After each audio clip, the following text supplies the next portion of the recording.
¿Pueden creer que tenía otro tema para mi siguiente video? La inspiración vino de un reel que vi por ahí y dije, este es el tema, de aquí soy. Entonces me puse a trabajar, pero cuando ya iba a medio libreto vi que otra youtuber que no sigo y ni veo su contenido sacó un video de aquello en lo que yo ya estaba trabajando. Asumo que se cruzó con el mismo reel que yo vi porque es un tema bastante específico, pero pues ella tendrá más facilidad y dedicación para crear contenido que yo y pues fue una muy mala coincidencia. Pero dado que ella es una creadora mucho más grande, no la voy a mencionar porque nuevamente ni la sigo ni es culpa de nadie, me abstuve de seguir trabajando en eso. Porque pues sencillamente, dado lo específico que era el tema, sí habría quedado sospechosón y no quería que nadie ni por un momento pensara que me copié de ella, ya que pues estaríamos dando la misma información. Algunos me dirán que es una tontería, pero pues así funcionó mi mente en ese momento, fue una coincidencia demasiado grande y pues sí me sentí mal. Entonces, sin tener inspiración para nada más y en uno de esos torbellinos depresivos y de mala salud que he tenido este año, porque 2025 ha sido muy generoso con ellos, me enganché nuevamente con una de mis series favoritas, Buffy la Cazavampiros, y con su spin-off Angel, que de hecho me gusta más. Me vi un par de los mejores episodios, busqué posts en internet, vi videoensayos de otros creadores, le dediqué un par de pajas a Spike y obvio empecé a recordar las líneas narrativas de los personajes, de cómo Buffy es uno de los mejores y más complejos personajes que he visto, del camino de redención de Spike, de lo bueno y lo malo de la historia de Angel, de cómo la pobre Dawn se quedó sin nada que hacer y de cómo Cordelia pues... Bienvenidos una vez más a mi canal. Recordar varias cosas de esas dos series me enganchó con las controversias de su creador Joss Whedon. De pronto su nombre no te suena, de pronto sí, pero pues no sabes de dónde. Y de pronto, si lo conoces solo como el creador del universo de Buffy, este video no te interese mucho. Pero pues la verdad es que Buffy queda casi que en un segundo plano considerando sus otros trabajos. Y te garantizo que al menos uno de ellos has visto. Joss Whedon es un director y guionista gringo. Al momento de hacer este video tiene 60 años. Aquí un breve repaso de sus trabajos más destacados tomó aire. Comenzó como guionista en Roseanne, como dije creó todo el universo de Buffy la Cazavampiros. Fue guionista en Toy Story, Alien Resurrección, Atlantis, creó Firefly, dirigió capítulos en The Office, Dollhouse, Glee y dirigió películas sencillas de bajo perfil, tales como Avengers, Avengers Age of Ultron, el piloto de Agents of S.H.I.E.L.D. y la Liga de la Justicia. Eso por nombrar algunos. El tipo es, o era, al menos hasta que pasó lo que pasó, que es de lo que vamos a hablar en este video, una figura súper importante del mundo del entretenimiento, que al día de hoy se vio obligado a mantener un perfil bajo. Es por eso por lo que hoy vamos a hablar de por qué odian a Joss Whedon. Joss Whedon, hasta que se reveló todo lo que voy a contarles hoy, era una persona supremamente respetada en Hollywood y pues con esa trayectoria, ¿cómo no? Eso sí, no es un desconocido que se abrió paso en Hollywood contra todo pronóstico, a alguien que vino desde abajo. No, de hecho es lo que llamaríamos un nepo baby. Su abuelo John Whedon fue guionista en la era dorada de la televisión, trabajando en series como The Donna Reed Show, y su padre Tom Whedon siguió el mismo camino, escribiendo para programas como The Golden Girls.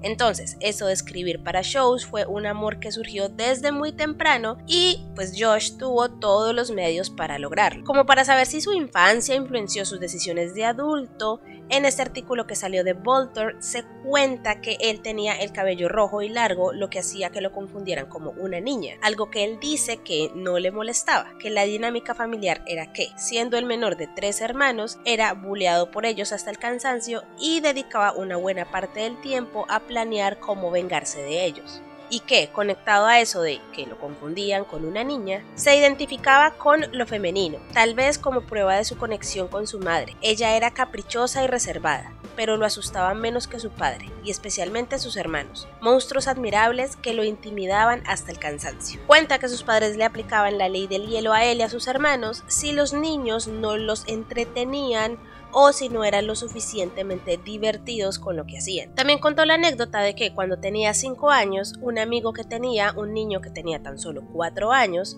se ahogó en un lago que era propiedad de los Whedon, que si bien al inicio el niño simplemente desapareció, cuando ya Josh era un adolescente descubrieron el cuerpo. Eso, sumado al divorcio de sus padres a los 9 años, es lo que generó que él, en sus propias palabras, sufra un trastorno de estrés postraumático complejo, una afección que puede provocar problemas de relación, comportamiento autodestructivo y adicciones de varios tipos. Para Josh Whedon de Biography, él dijo que yo era muy oscuro y miserable, este pequeño homúnculo horrible que lograba molestar a todos. Ahora, conforme fue creciendo y fue a la universidad y todo eso, empezó su carrera laboral, como les digo, ya teniendo los contactos para eso. Y es entonces cuando Josh Whedon se vuelve entonces un feminista.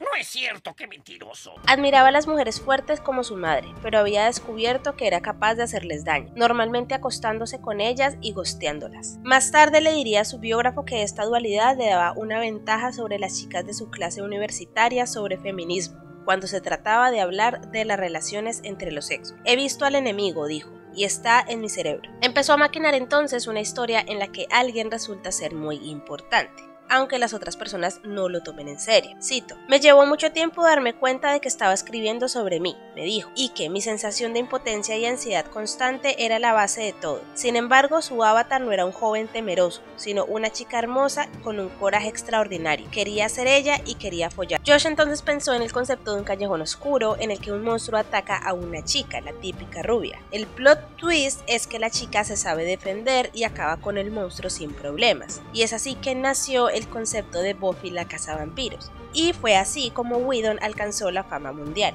Y es que Josh Whedon fue considerado tan genio en lo que hace, al César lo que es del César, que incluso ya hay algo que se conoce como el estilo Whedon: diálogos rápidos e ingeniosos, personajes complejos, especialmente mujeres fuertes, y una mezcla de géneros que rompe las expectativas. Ahora, tengan muy en cuenta todo eso que mencioné sobre el feminismo que les acabo de decir, ya que la disonancia acá es tremenda. Entonces, sin más, vamos a comenzar. ¿Por qué hizo lo que hizo? ¿Cómo? ¿Y a quién? Kai Cole. Kai Cole fue la primera esposa de Josh. Es arquitecta y cofundadora de la casa productora Bellwether Pictures. Se casaron en 1995 y tuvieron 2 hijos. La pareja se separó en el 2012 y el divorcio se hizo oficial en el 2016. Digamos que hasta ahí normal, un matrimonio que no funcionó y ya. Diferencias irreconciliables, pero una separación amistosa, o eso es lo que se expuso a los medios. Para ese momento, para que se den una idea de en qué iba su carrera, Josh estaba trabajando en Vengadores: La Era de Ultron. Sin embargo, en el 2017 ella saca un blog y cuenta su versión de ese matrimonio, y lo que ella expuso es lo que va a marcar muchas de las cosas de las que voy a hablar en este video. Hay mucha lectura, no voy a leer todo lo que ella escribió, pero igual, paciencia. Recientemente la prensa me ha hecho algunas preguntas sobre mi divorcio de Josh Whedon, con quien estuve casada durante 16 años. Hay mucha información errónea y creo que la mejor manera de aclarar la situación es decir la verdad. Permítanme comenzar diciendo que soy una persona muy reservada y que el acto de escribir esto es antiético a lo que soy y a todo lo que defiendo. Sin embargo, al mismo tiempo me siento obligada a hablar públicamente y aclarar algunas percepciones erróneas. No creo que sea justo para mí ni para otras mujeres permanecer en silencio por más tiempo. Conocí a Josh en 1991. Estaba conduciendo por el país desde Massachusetts por capricho y lo conocí cuando pasaba por Los Ángeles. Nos enamoramos y me mudé a Los Ángeles para poder estar juntos. Estuve con él cuando adaptaron su guión de Buffy la cazavampiros y se estrenó la película resultante. Fue doloroso ver cómo el equipo de producción interpretó su visión, y en nuestra luna de miel en Inglaterra en 1995 lo insté a que pensara cómo convertirla en un programa de televisión. Ya no quería trabajar en televisión siguiendo los pasos de su padre y su abuelo, pero lo convencí de que era la forma más rápida de obtener la experiencia que necesitaba para poder dirigir sus propias películas algún día. No tenía idea en ese hermoso jardín de Bath de que eso cambiaría todo. Hubo momentos en nuestra relación en los que me sentí incómoda con la atención que Josh prestaba a otras mujeres. Siempre tuvo muchas amigas, pero me dijo que era porque su madre lo había criado como feminista, así que le gustaban más las mujeres. Decía que admiraba y respetaba a las mujeres, que no las deseaba. Yo le creí y confié en él. En el set de Buffy, Josh decidió tener su primera aventura secreta. 15 años después, cuando terminó con nuestro matrimonio y finalmente estaba listo para decir la verdad, me escribió. Cuando dirigía Buffy estaba rodeado de mujeres, jóvenes hermosas, necesitadas y agresivas. Sentía que tenía una enfermedad, algo así como un mito griego. De repente soy un productor poderoso y el mundo está a mis pies y no puedo tocarlo. Pero él sí lo tocó, dijo que lo entendía. Tendría que mentir u ocultar alguna parte de la verdad por el resto de mi vida. Pero lo hizo de todos modos, esperando que esa primera aventura fuera suficiente para luego pudiéramos seguir adelante y sobrevivir. Josh admitió que, durante la siguiente década y media, ocultó múltiples amoríos y una serie de aventuras emocionales inapropiadas que tuvo con sus actrices, compañeras de trabajo, fans y amigas, mientras permaneció casado conmigo. Me escribió una carta cuando nuestro matrimonio se estaba desmoronando, pero yo todavía no sabía toda la verdad, y me dijo: nunca he amado a nadie ni he querido estar con nadie de forma real o duradera, excepto contigo, y amo nuestra vida, amo como eres, como somos, quién eres y lo que hemos hecho tanto por separado como juntos, lo mucho que nos divertimos. Él lo quería todo, no quería elegir, así que aceptó la dualidad como parte de su vida. A pesar de que entendía en cierto modo que lo que hacía estaba mal, nunca admitió la hipocresía de estar en el mundo predicando ideales feministas y al mismo tiempo quitándome mi derecho a tomar decisiones sobre mi vida y mi cuerpo basándome en la verdad. Me engañó durante 15 años para poder tener todo lo que quería. Yo creía, todos creían que él era uno de los buenos, comprometido con la lucha por los derechos de las mujeres, comprometido con nuestro matrimonio y con las mujeres con las que trabajaba. Pero ahora veo cómo utilizó su relación conmigo como escudo, tanto durante como después de nuestro matrimonio, para que nadie cuestionara sus relaciones con otras mujeres o examinara sus escritos como algo que no fuera feminista. Pensé que éramos una pareja, un equipo. Fui una poderosa influencia en las decisiones profesionales que Josh tomó durante los 20 años que estuvimos juntos. Vivimos 4 años antes de casarnos. Lo mantuve con los pies en la tierra y lo ayudé a encontrar la forma más rápida de alcanzar el éxito que tanto ansiaba. Lo amaba y a cambio él me mintió. Mucho. Después de irse me dijo que lo había entendido. No es que te haya matado, sino que lo hice sutilmente, durante años, que te había estado envenenando, desgastándote. Me hizo dudar de mis propios instintos y me vio alejarme cada vez más de mis valores personales y costumbres sociales, tratando de conectar con él, sin decirme nunca que era imposible. Cuando finalmente confesó la verdad, 15 años después de su primera aventura en el set de Buffy, yo estaba destrozada. Mi cerebro no podía encajar mi experiencia de nuestra vida juntos, a través de la nueva lente de su engaño. Sí, esto es más largo, créanme.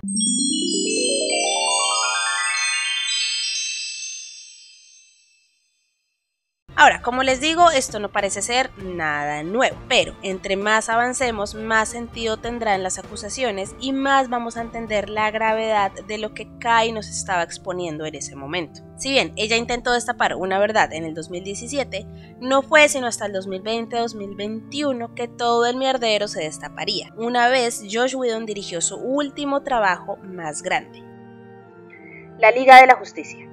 En el 2017, Whedon fue apuntado como el nuevo director de la Liga de la Justicia debido a que Zack Snyder, quien estaba a cargo del proyecto, se retiró luego de una tragedia familiar. En ese momento, cuando se conoció la noticia, los actores protagonistas del proyecto, incluyendo a Ray Fisher, quien estaba casteado como Cyborg, le mostraron su apoyo a ambos directores, a Snyder en su luto y a Whedon como nuevo encargado. Yeah, I mean, Joss is a great guy and Zack picked a good person to come in and clean up and finish up for him.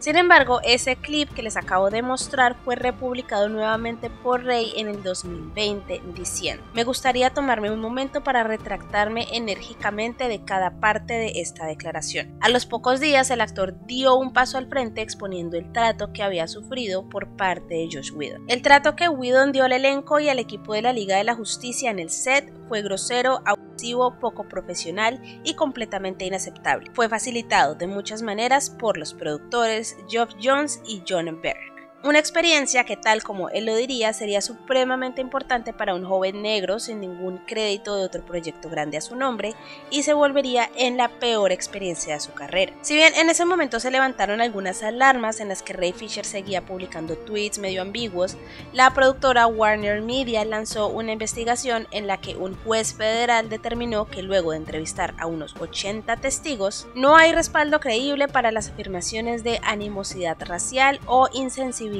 racial. Aparte, la misma productora había dicho que Ray se había negado a activamente participar en las investigaciones, por lo que en ese momento él parecía ser el que iba a quedar mal, pues por haberse quedado sin justificación o argumentos a lo que Joss Whedon pudo o no haber hecho. Aparte, Ray tampoco quería perjudicar a sus compañeros en la película, como lo eran particularmente Gal Gadot, que interpretó a la Mujer Maravilla, y a Jason Momoa, quien interpretó a Aquaman. Fue hasta que Ray empezó a recibir el apoyo externo de otras personas que trabajaron con Whedon en el pasado, que ya les voy a contar, que él tomó la decisión de contar a fondo su versión de la historia para un artículo de The Hollywood Reporter. Como ya les dije, Ray inicialmente firmó para trabajar con Snyder y pues obviamente discusiones sobre la motivación y la narrativa del personaje de Cyborg ya se habían hecho. Cabe resaltar que una vez Zack Snyder se tuvo que ir, una de las tantas razones por las que trajeron a Joss Whedon para reemplazarlo es que, debido a que él había dirigido las 2 primeras entregas de Los Vengadores para Marvel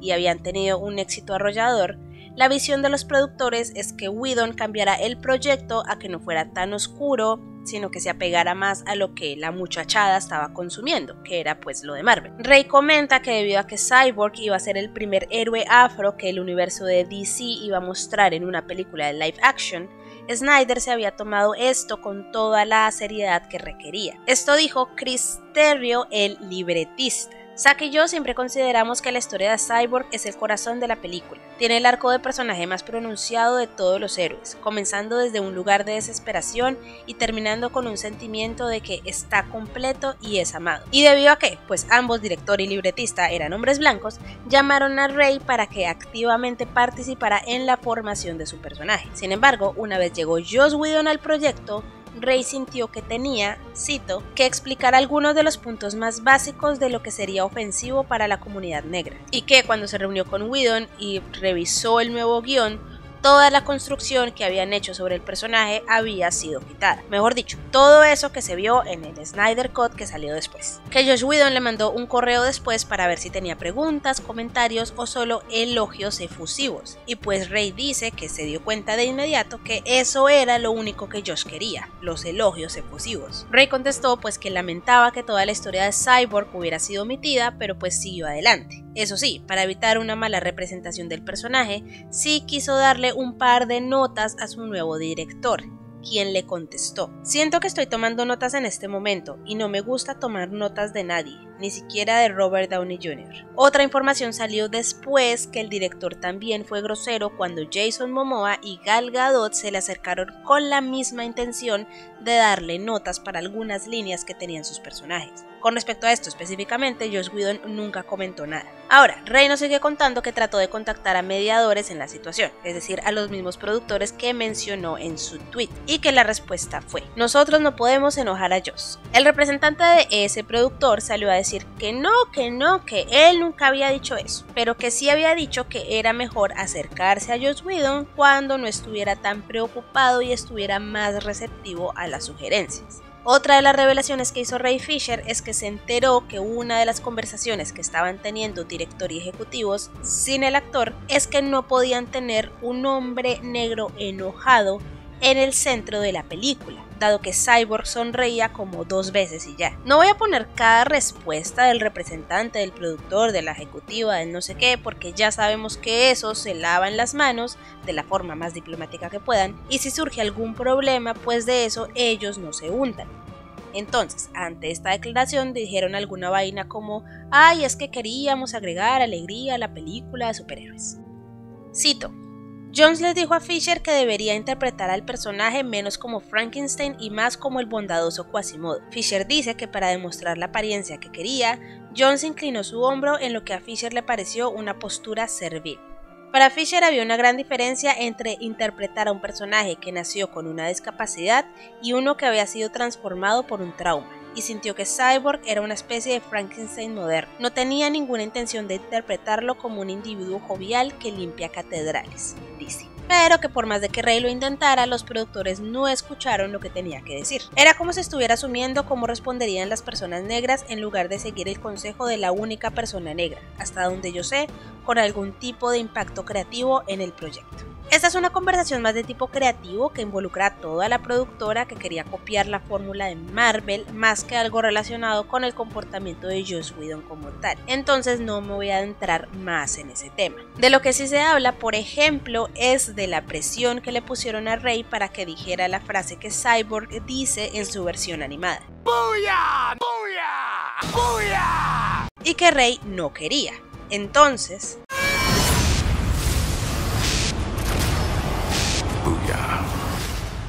pero filmó la escena. Cuando llegó al set, dice, Whedon estiró los brazos y dijo una frase de Hamlet en tono burlón. Di el discurso, te lo ruego, como yo te lo pronuncié. Fisher respondió, Josh, no lo hagas. No estoy de humor. Cuando salió del set, después de decir solo esa frase para las cámaras, dice Whedon, gritó, buen trabajo, Rey. Digamos que hasta acá parece ser más un choque en términos creativos que otra cosa. Ray Fisher había trabajado para que su personaje se le diera un trasfondo súper serio y tenía una visión para lo que quería que Cyborg fuera y representara. Y director y productores querían hacer los cambios para que se ajustara a lo que estaba siendo exitoso en ese momento. Recordemos que para el 2017 Marvel estaba sacando Thor Ragnarok, que es súper ligera y cómica, y pues que fue un exitazo. Sin embargo, la respuesta que dio Joss Whedon a estas acusaciones no fue nada amigable. Para empezar, obvio, negó todo.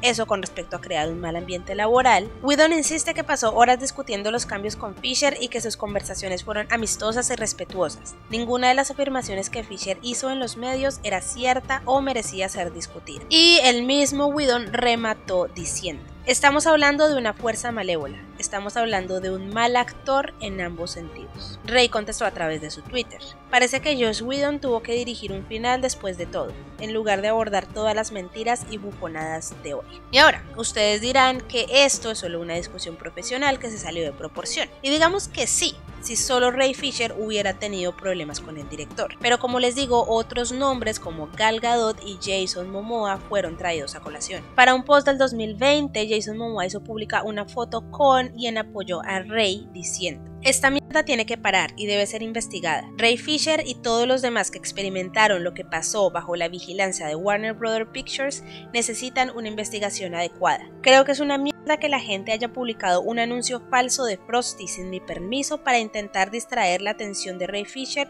hablando sobre la forma de mierda en que nos trataron en las nuevas grabaciones de Justice League. Pasaron cosas serias, debe investigarse y la gente debe rendir cuentas. #I stand with Ray Fisher. Sin embargo, no hubo nada más, al menos por parte de Jason. Como les digo, sí hubo esa investigación ahí pedorra de Warner en la que todos se tapan con la misma cobija, que no quedó en nada. Con respecto a Gal Gadot, sí se hizo una acusación mucho más grave. Lo que la puso en el estrado fue que, luego de las acusaciones de Rey, salió un reporte de Grace Randolph, que es una crítica de cine, quien afirmó que Gal Gadot se rehusó a filmar una escena la escena en la que Flash cae sobre Wonder Woman. Dudo que Ray Fisher nos dé detalles sobre Joss Whedon, pero aquí hay uno que fui el primero en contar.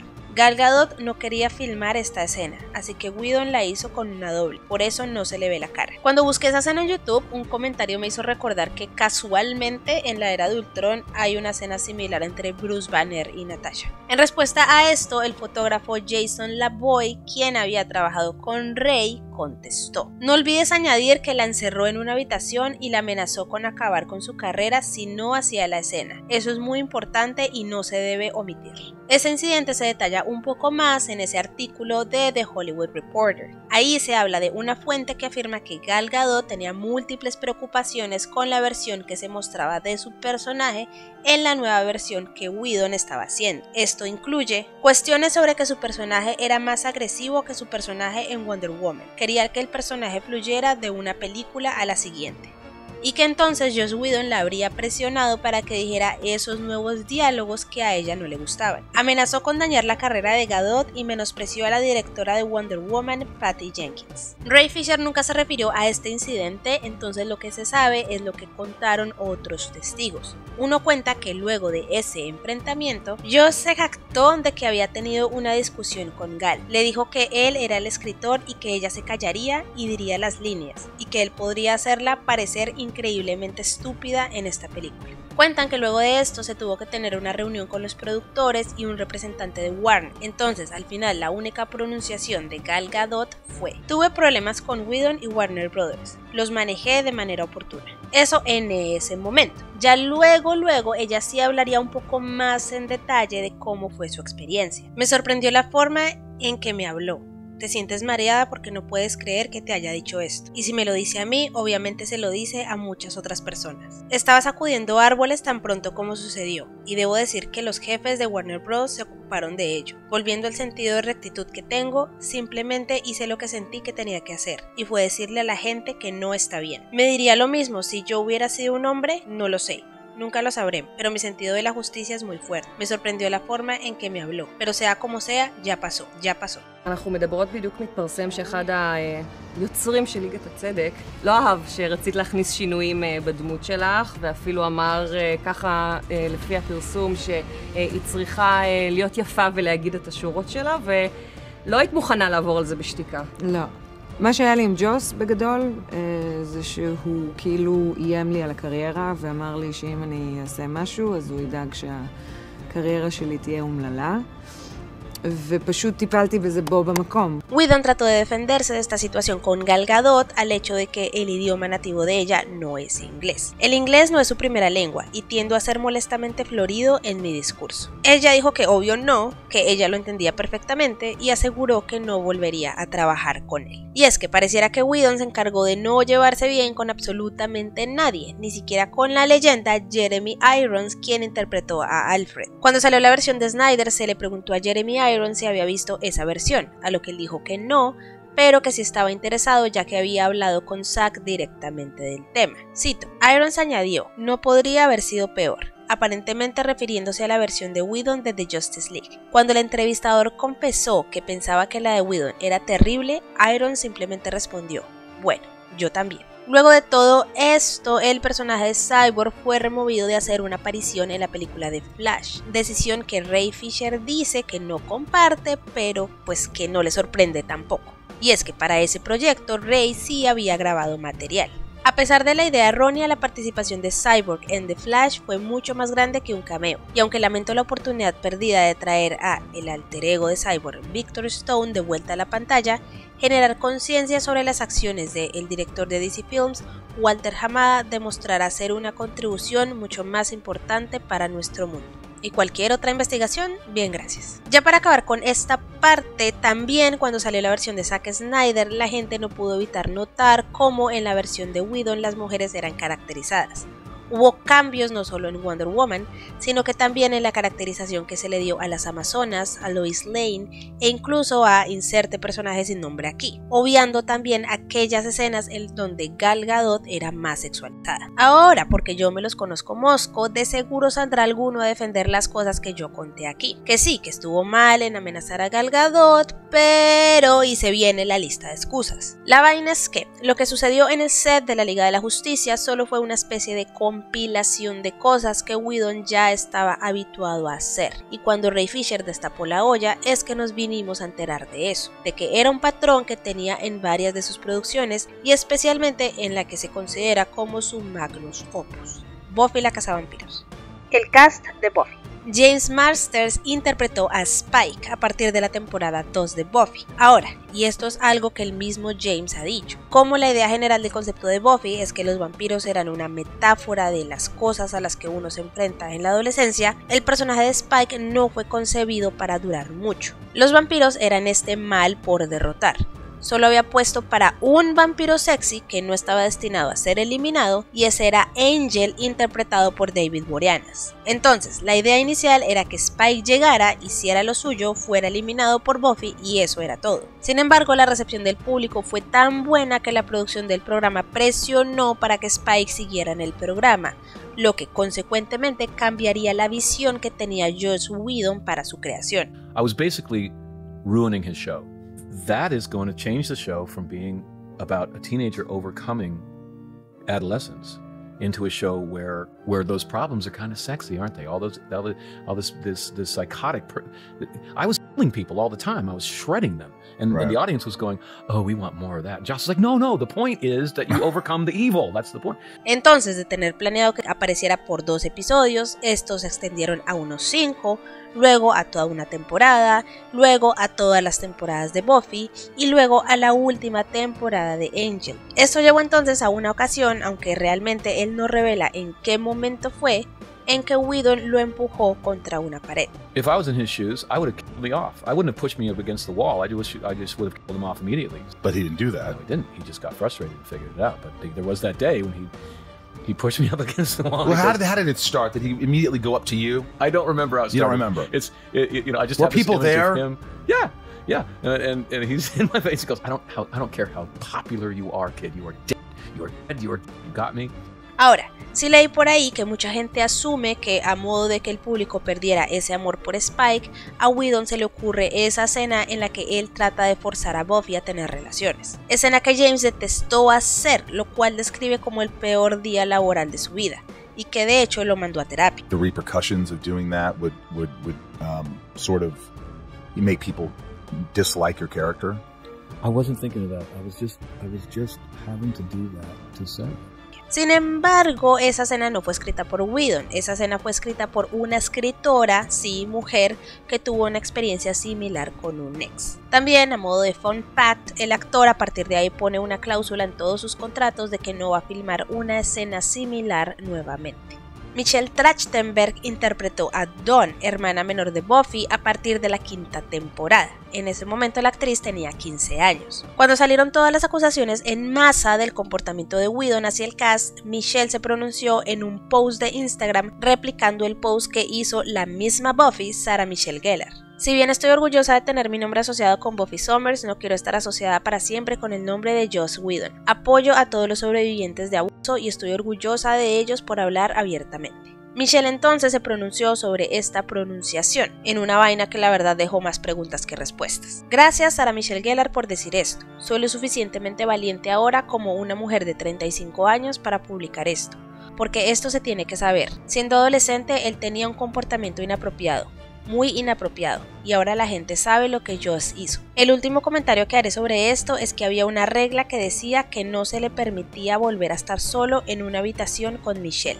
Ella pues cumplió su promesa de no volver a hablar del tema, y pues queda interpretación de por qué mantenían al tipo lejos de la niña de 15 años. A pesar de lo que les acabo de contar, hay un miembro del cast de Buffy en particular que sufrió de forma directa la personalidad controladora y abusiva de Whedon, y de hecho es a ella a la que todos sus compañeros del cast están respaldando. Luego de las acusaciones que hizo Ray Fisher, Charisma Carpenter, quien interpretó a Cordelia Chase tanto en Buffy como en el spin-off de la serie Angel, publicó en sus redes sociales un post al que denominó Mi Verdad, mientras daba su apoyo al actor. Voy a leer el post y luego les cuento qué tiene que ver en la narrativa de Cordelia. Otra vez, paciencia que está largo. Por casi 2 décadas me he cuidado la lengua e incluso he dado excusas por aquellos eventos que me han traumatizado hasta el día de hoy. Joss Whedon abusó de su poder en numerosas ocasiones mientras trabajábamos juntos en los sets de Buffy la Cazavampiros y Angel. Mientras él encontraba este comportamiento divertido, solo sirvió para intensificar mi ansiedad actoral, desempoderarme y alienarme de mis colegas. Los tenebrosos incidentes generaron una condición física crónica de la cual todavía sufro. Es con eso que, con un corazón pesado y latente, que digo que me las arreglé en insolación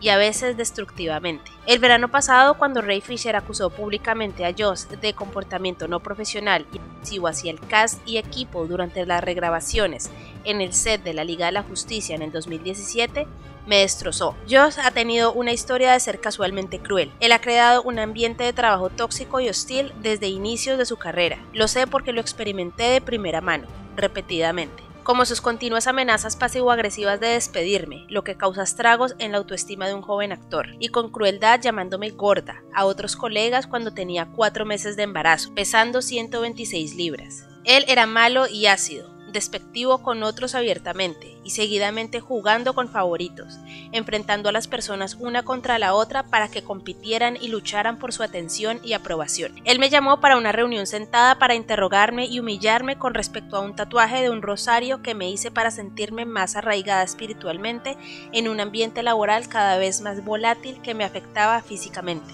Joss intencionalmente rechazó múltiples llamadas de mis agentes, haciéndome imposible conectar con él para decirle las noticias de que estaba embarazada. Finalmente, una vez Joss fue informado de la situación, él solicitó una reunión conmigo. En esa reunión, a puerta cerrada, me preguntó si me lo iba a quedar y manipuladoramente usó mi feminidad y fe como arma en contra mía. Él procedió a atacar mi personaje, burlarse de mis creencias religiosas, acusarme de sabotear el programa y luego, sin ningún protocolo, me despidió la temporada siguiente.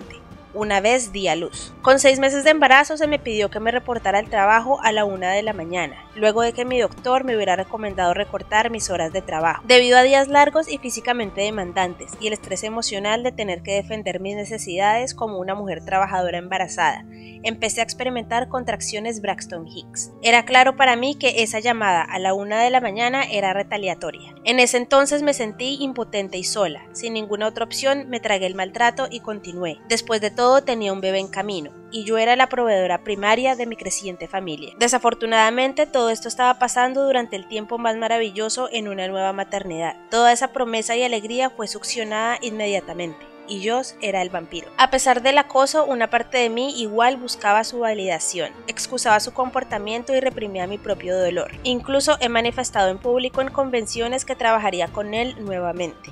Solo recientemente, luego de años de terapia y llamados de atención por el movimiento Time's Up, entiendo las complejidades de su pensamiento desmoralizador. Es imposible entender la psique sin soportar el abuso. Nuestra sociedad e industria vilifica a las víctimas y glorifica a los abusadores por sus logros. La responsabilidad es en el abusado con la expectativa de aceptar y adaptarse para ser empleada. Sin rendición de cuentas al agresor, quien navega intacto, sin arrepentimiento, sin remordimiento. Estas memorias y más me han pesado en el alma como ladrillos por casi la mitad de mi vida. Deseo haber dicho algo mucho antes. Desearía haber tenido la compostura y la valentía hace todos estos años, pero me callé en vergüenza y silencio condicionado. Con lágrimas brotando, siento un sentido de responsabilidad abrumador hacia Rey y hacia otros por haber permanecido privada con respecto a mi experiencia con Joss y el sufrimiento que me ha causado. Es abundantemente evidente que Joss ha persistido en sus acciones dañinas, continuando en crear destrucción a su paso. Mi esperanza ahora, al finalmente dar un paso al frente con estas experiencias,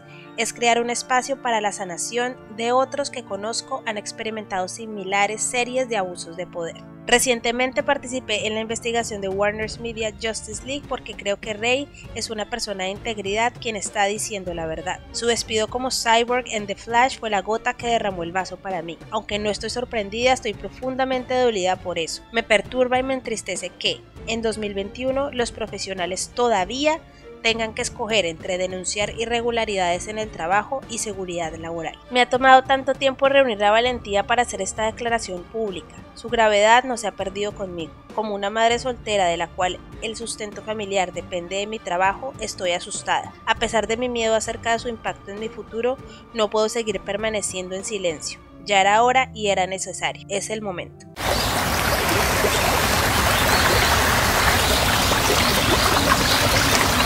Entonces, ¿cómo es que todo esto se reflejó en el personaje que ella interpretaba en la creación de Joss Whedon? Pues evidentemente fue algo que fue incrementando con el tiempo.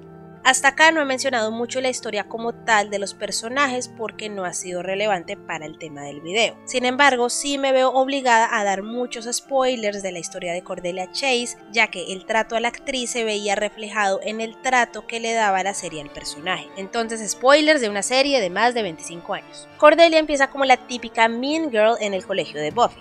Sin embargo, conforme pasan los episodios y las temporadas, se muestra como un personaje mucho más complejo. Si bien no de forma oficial, sí se hace parte del cast principal en su cruzada en contra de los demonios y criaturas en apoyo a Buffy. Cordelia, could you please drive me home? Of course. Tiene una relación con Xander, amigo de Buffy, que es el miembro del cast principal, y acá se viene la primera bandera roja. Xander Harris, mejor amigo de Buffy, es la inserción de Joss Whedon a la historia, es decir, Xander, interpretado por Nicholas Brendon, es Joss Whedon metiéndose en la historia de Buffy. Esto ha sido confirmado por él y por el mismo actor. De ahí sale la explicación de muchas cosas que suceden con el personaje en la historia, como por ejemplo que no enfrente consecuencias por sus acciones, como si pasa con el resto de los personajes cuando se equivocan, que de la nada él sea la voz de la razón cuando hay muchos otros personajes más sabios e inteligentes, o como en los cómics de Buffy, que son una continuación canon a la historia y que fueron escritos por el mismo Whedon, Xander termine emparejado y con hijos con Dawn, la hermana menor de Buffy. Sí, el personaje que Michelle Trachtenberg interpretó y que en la serie Xander le hacía de niñera. Oh, no. Daddy, no, I wasn't. When I was looking, I wasn't. Oh, God. Entonces, volviendo a Cordelia, junto con el hecho de que el cast principal se gradúa del colegio, el hecho de que Xander le ponga el cuerno a ella, lo que la aleja del grupo protagonista, y para rematar, la familia de ella termina en bancarrota, hace que Cordelia ya no tenga cabida en Buffy y sea trasladada a Angel, ya que Joss Whedon ve su potencial en esta serie al ser mucho más madura y oscura. Hasta ahí todo bien.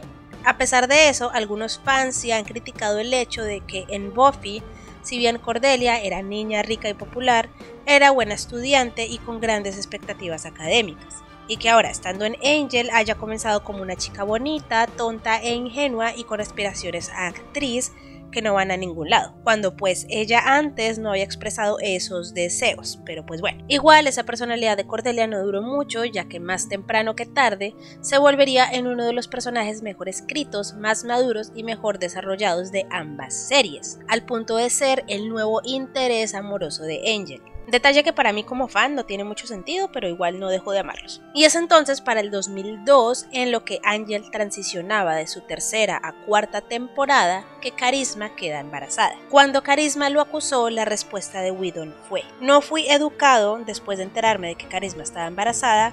La mayoría de mis experiencias con Carisma fueron encantadoras y placenteras. A veces le costaba pronunciar sus frases, pero nadie podía decir una frase más ingeniosa que ella. No la llamé gorda, por supuesto que no lo hice. Un rumor que salió en ese momento, que incluso permaneció en el aire por mucho tiempo, al punto de que se sigue encontrando en artículos, es que Carisma escondió su embarazo hasta el último momento de la producción, algo que ella ha negado categóricamente, citando ese tipo de artículos en los que les digo se cuenta esta versión. Hey Screen Rant, si quieren saber los hechos de mi embarazo / salida de Angel, tal vez llamen para pedir comentarios en lugar de imprimir mentiras. Nunca oculté mi embarazo de la producción. ¿Está claro? Entonces, ¿cómo fue incorporado esto en la trama y en qué terminó el hecho de que Carisma haya sido despedida por esto? Pues, por temas de la trama, Angel tiene un hijo que, por temas de la trama, se pierde en otra dimensión y regresa a las semanas siguientes ya como un adolescente de unos 17 años. Entonces, ¿qué se le ocurre a Whedon para justificar el embarazo y salida de Cordelia? Pues que seduzca al hijo adolescente de Angel, quien era su interés amoroso, quede embarazada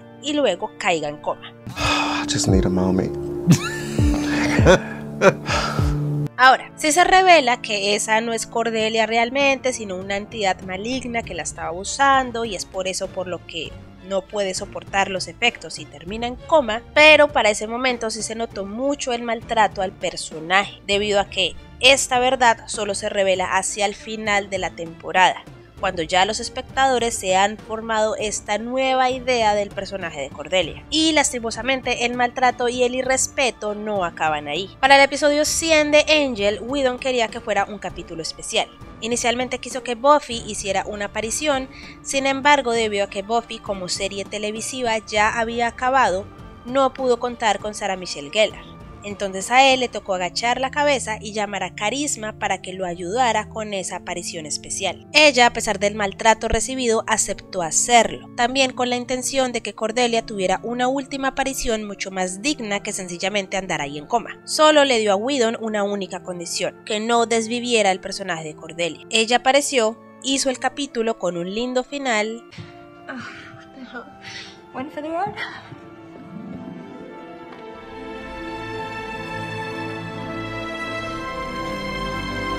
Y Cordelia fallece fuera de pantalla. Yes, I know that's impossible. She's standing right. So when did she die? Did she never did wake up. I see. Ella, quien ha participado en reuniones que homenajean a las series y en convenciones, se ha dicho que esta decisión le dolió, pero que al menos pudo darle un final digno a su personaje. Luego de que Charisma hiciera pública su experiencia, fue que miembros del cast de Buffy y Angel la respaldaron y confirmaron que Whedon tenía ese comportamiento problemático, entre ellas, como ya mencioné, a Michelle y a James Masters. Amber Benson, quien interpretó a Tara, la novia de Willow, confirmó el ambiente que se vivía en la serie. Buffy fue un ambiente tóxico y comienza desde arriba. Charisma habla con verdad y la apoyo al 100%. Hubo mucho daño hecho durante ese tiempo y muchos de nosotros todavía lo estamos procesando 20 años después. #IStandWithRayFisher. Se ha revelado que esta actriz tuvo roces con una persona del equipo de Buffy, pero no se ha revelado exactamente con quién. Lo que sí se sabe es que una vez su personaje fue desvivido en la temporada 6, la producción con Joss Whedon se dieron cuenta de su error cuando fueron bombardeados con cartas enardecidas de los fans, quienes no estaban de acuerdo con perder al personaje de Tara. Entonces Joss sí se habría acercado a ella para que reinterpretara su papel en un capítulo posterior. Sin embargo, Amber rechazó la oferta debido a que lo que le planteaban era que, como le pasó a Cordelia antes de que pasara lo de Cordelia, iban a traer a su personaje para irrespetarlo de alguna forma, hacerla mala o yo qué sé. Creo que eso es algo que, si has hablado con otros actores, la gente dice, sí, volví, y luego él hizo lo que quería, aunque me dijo que no me iba a matar de esta manera, me mató de esa manera. Simplemente no me sentí muy confiada en la situación. Otros actores que apoyaron a Charisma fueron David Boreanaz y Elisa Dushku, quien interpretó a Fate, la que era como la Vegeta, el Goku de Buffy. Y es que bueno, ya mencionamos esa escena de Spike, la línea narrativa de Cordelia, el desvivimiento de Tara, ser demasiado benévolo y generoso con Xander, que es el personaje menos querido de la serie, cosas que agregan al hecho de que Joss Whedon pues hace lo que se le da la gana, pasando por encima de sus actores y personajes. Que sí, uno puede hacer el argumento de que si yo soy el creador de una obra, yo soy el que tiene el control creativo de todo y el que puede decidir qué pasa o no con su personaje. El problema con Joss Whedon es que parecía o era un hecho que si le desagradaba el actor que interpretaba el personaje y la opinión del público no coincidía con la de él, pues le valía madres todo e iba en contra de los deseos del público, de los deseos del actor y de la propia lógica del personaje solo para deshacerse de él o hacerlo quedar mal. Que le importaba más mantener ese control en el set de grabación, así el producto final se viera afectado. Es más, luego de ese post inicial que hizo, Sarah Michelle Gellar se pronunció nuevamente en una entrevista diciendo que,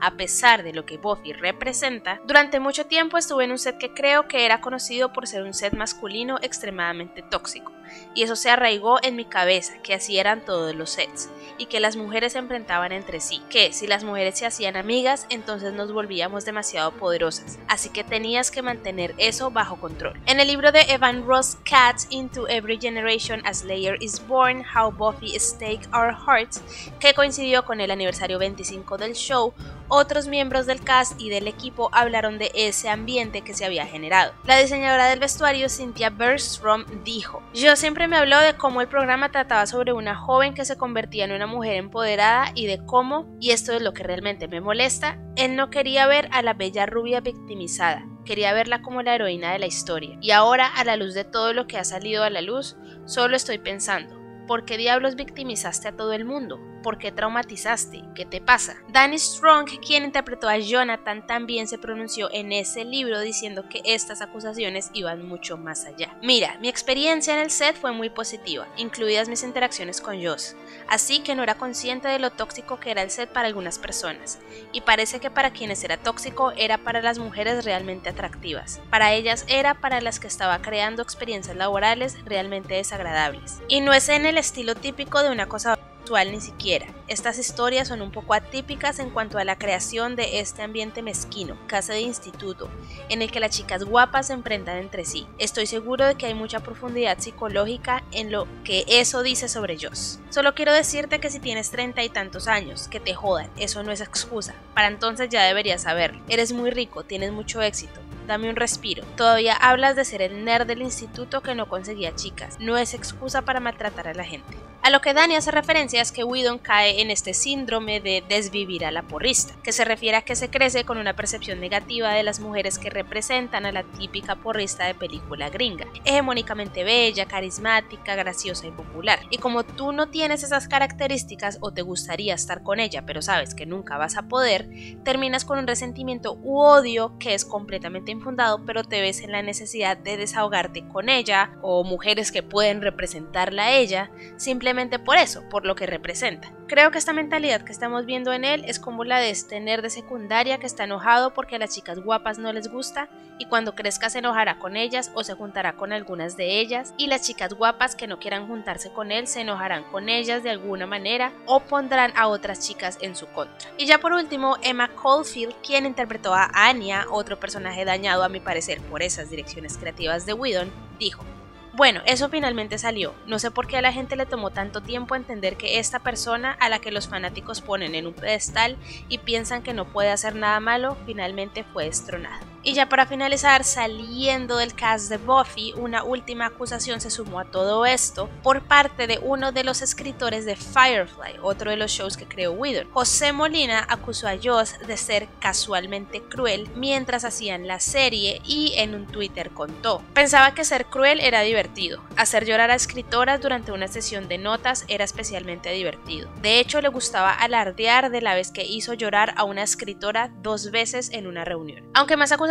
sobre el staff de Firefly no salieron, la gente empezó a especular que, dado que fue una serie corta de cancelación temprana, probablemente el tema era que no se le había dado a Whedon el tiempo suficiente para hacer con ellos lo que hizo en los sets de Buffy y Angel. Y ahí lo tienen, los escándalos de este polémico creador. Sí hay par de cosas más que no han cobrado la suficiente relevancia en los medios, como forzar el trabajo extra de sus empleados, imponer escenas que él quería poner en sets como Avengers Era de Ultron y así. Algunas otras críticas que leí por ahí con respecto a la escritura en los personajes de Whedon, se suma que luego del intento de Spike por violinizar a Buffy, se hace mucho énfasis en que él se siente mal, pero la serie no se enfoca en las consecuencias psicológicas que este evento pudo tener en ella. El pobrecito es Spike. Y la otra que leí por ahí es en cómo precisamente en Avengers Era de Ultron el personaje de Scarlett Johansson, Natasha Romanoff,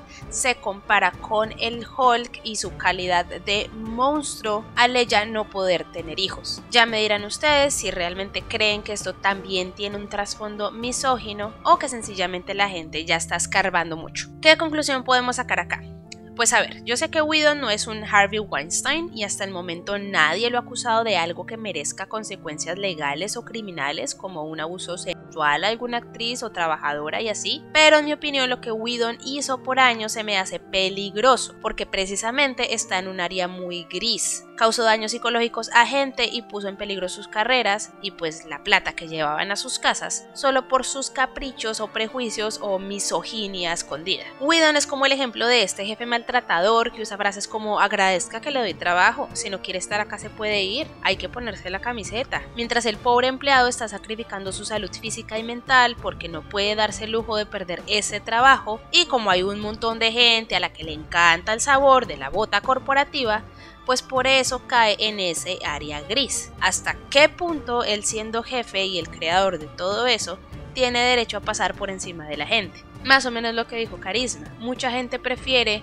sacrificar su integridad por tener estabilidad laboral. Y pues sin mencionar eso de usar la bandera del feminismo mientras les hacía un ambiente horrible a las mujeres. En fin, pues bueno. Hasta aquí el video del día de hoy, dime tú qué opinas, ¿el odio es justificado? Sí, no, ¿hasta qué punto un creador puede tomar decisiones que no afecten a otras personas?